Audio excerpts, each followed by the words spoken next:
नमस्कार दोस्तों, हमारे ऑनलाइन ट्यूशन अड्डा चैनल पर आपका स्वागत है। दोस्तों देख रहे हैं यहाँ पे लिखा हुआ है म ज, देखिए द में बड़ी ऊ की मात्रा दू और मजदूर। दोस्तों आपको बहुत दिक्कत होती है बड़ी ऊ की मात्रा में, छोटी ऊ की मात्रा में, बड़ी ई की मात्रा में, छोटी ई की मात्रा में पढ़ने में। जैसे यहाँ पे देखेंगे लिखा है ईमानदारी, ईमानदारी देखिए बड़ी की मात्रा है, ठीक है। यहाँ पे देखेंगे क में बड़ी की मात्रा है की। यहाँ पे देखेंगे संयुक्त अक्षर है, क्या है, इसको पढ़ेंगे बच्चे। देखिए बच्चा और फिर च संयुक्त है तो च पे जोर लगेगा, कैसे पढ़ेंगे बच्चे। मजदूर, बच्चे की ईमानदारी। दोस्तों यह एक बहुत ही महत्वपूर्ण कहानी है, क्योंकि इस कहानी में एक लड़का है, एक बच्चा है जो मजदूर है और वो बहुत ही ईमानदार है। तो उसके साथ क्या होता है कि उसकी ईमानदारी पता लगता है, इस कहानी में हम लोग पढ़ेंगे। साथ में हम लोग इसमें जो भी कठिन कठिन शब्द है या जैसे मात्रा से रिलेटेड जो भी शब्द है उसको भी उच्चारण करना सीखेंगे और ज़्यादा कठिन शब्दों को लिखना भी सीखेंगे। तो यहाँ से हम लोग पढ़कर इसको देखते हैं दोस्तों। जैसे कि यहाँ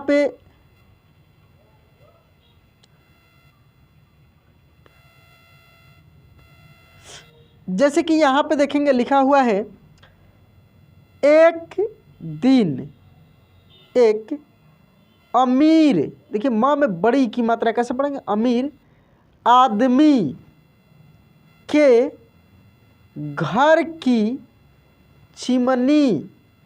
देखिए ये की को पढ़ेंगे जोर लगा की। देखिए जो बड़ी ई है ना उसको जोर से पढ़ेंगे, जो छोटी है उसको सिंपल तरीके से पढ़ेंगे, ठीक है।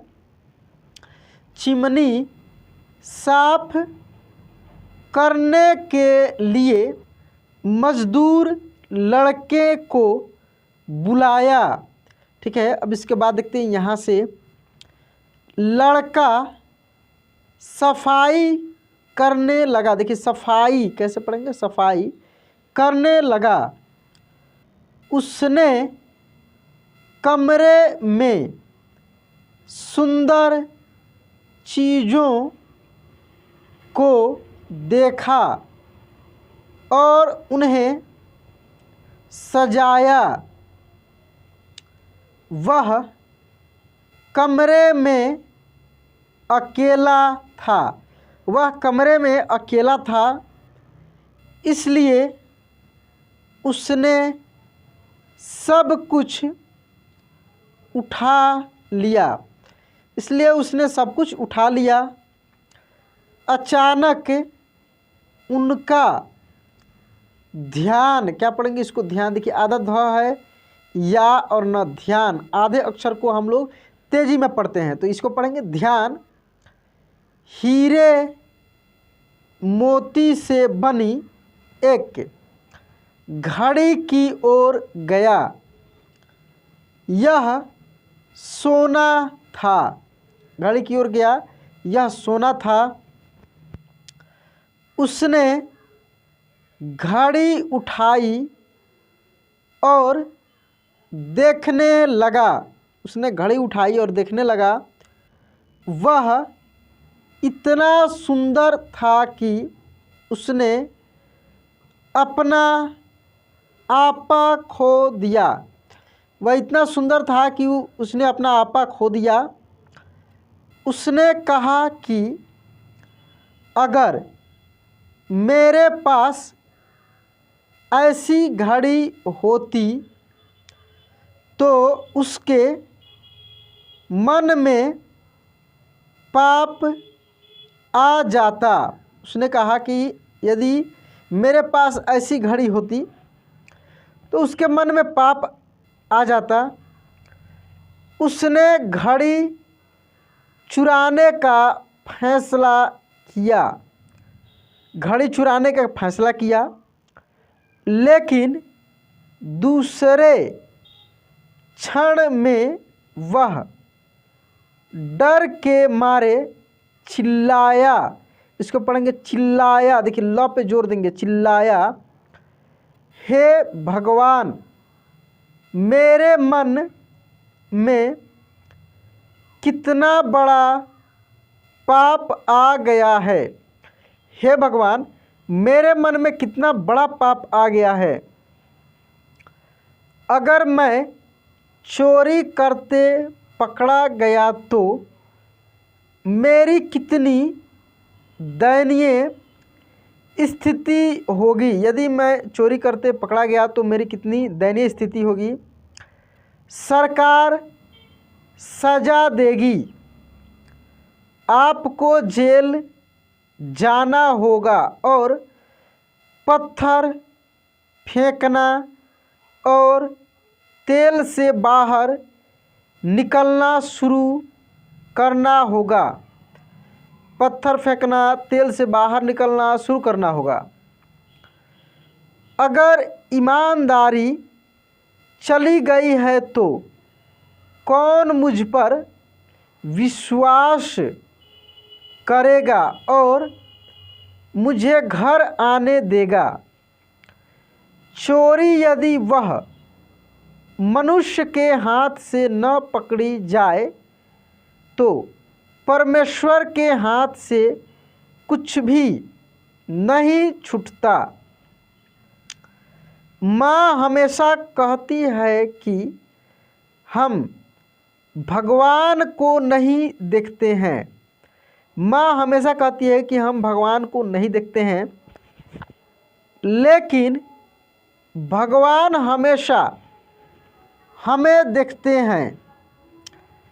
इसमें हम कुछ नहीं कर सकते।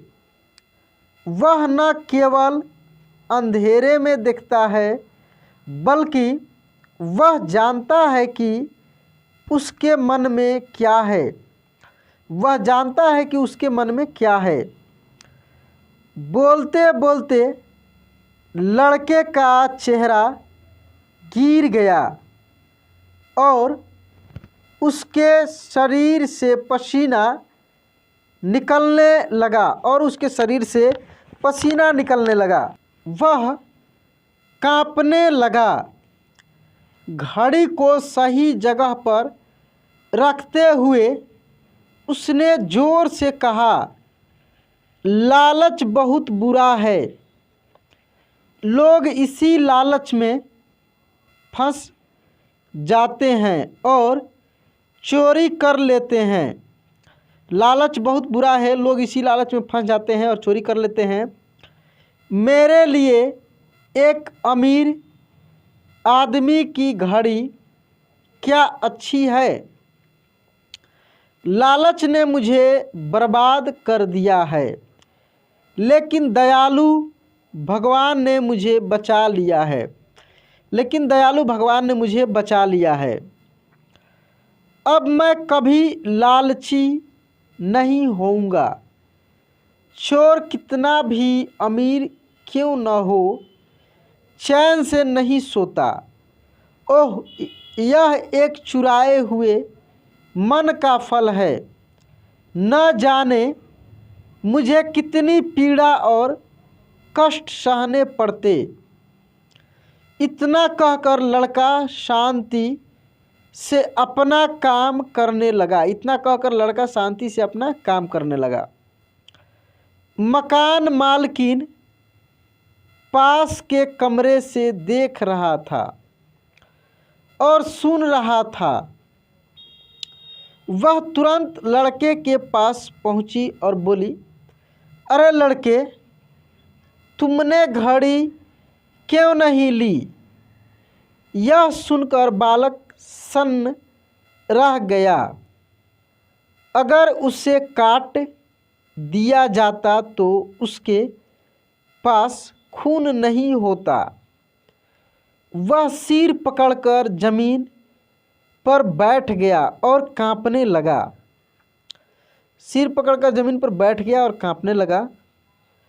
उसने बात करना बंद कर दिया। उसकी आँखों में आंसू छलक आए। मालिक को बच्चे पर तरस आया। वह प्यार भरे स्वर में बोले, बेटा डरो मत। मैंने तुम्हें बोलते हुए सुना है, मुझे यह देखकर खुशी हुई कि आप अपनी गरीबी के बावजूद इतने अच्छे हैं कि आप ईमानदारी, धर्म और ईश्वर से डरते हैं। धन्य है आपकी माँ जिसने आपको लालच में न पड़ने की शक्ति दी। धन्य है आपकी माँ जिसने आपको लालच में न पड़ने की शक्ति दी। लालच में कभी न पड़े, मैं तुम्हारे भोजन और पुस्तकों का प्रबंध करूँगा। तुम सुबह से स्कूल जाओ और पढ़ना शुरू करो। भगवान आपका भला करे। इतना कहकर उसने उसका हाथ उठाकर उसे अपने दिल से लगा लिया और उसे अपने पद से कुछ पैसे दिए और कहा, वह अपने पास से कुछ पैसे दिए और कहा, यह तुम्हारी ईमानदारी का इनाम है।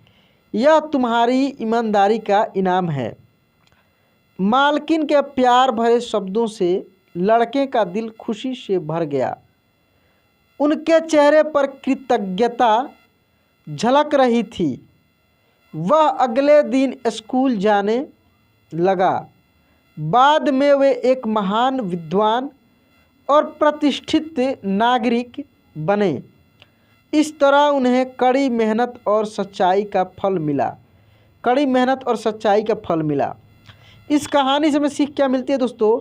कड़ी मेहनत और सच्चाई का फल हमेशा मीठा होता है। सही बात है दोस्तों।